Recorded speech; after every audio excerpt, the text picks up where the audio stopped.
Good evening. David Ely was shot to death. Ely is the camper who disappeared in the Jemez Mountains in 2006. State police searchers found his skeletal remains 2 weeks ago, and today the Office of the Medical Investigator said a gunshot killed him.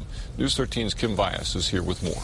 OMI has declared Ely's death a homicide. The big question now, of course, is the killer Joseph Burgess, the man who shot and killed Sandoval County Sheriff Sergeant Joe Harris.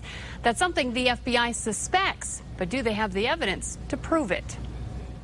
47-year-old David Ely went to the Jemez Mountains in April of 2006 to get away. At the end of June, his family says they stopped receiving emails and letters from him. By December, they knew something was terribly wrong and reported him missing. A search for his remains turned up nothing. 3 years later, after the deadly shootout that killed Sandoval County Sergeant Joe Harris and Joseph Burgess, known as the Cookie Bandit, a link between Burgess and Ely became clear. Burgess had Ely's gun. It's the one he used to kill Harris. A new search for Ely was initiated, and this time his remains were recovered in a remote part of the Jemez Mountains. According to the OMI report, Ely died from a gunshot to the torso. The report says one of Ely's ribs was fragmented, and the area tested positive for lead residue, indicating he was hit by a bullet.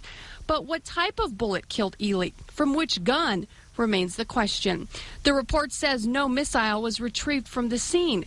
The FBI has told us they suspect Ely and Burgess met up in the mountains at some point, and Burgess killed Ely and took his gun, or took his gun and then killed him.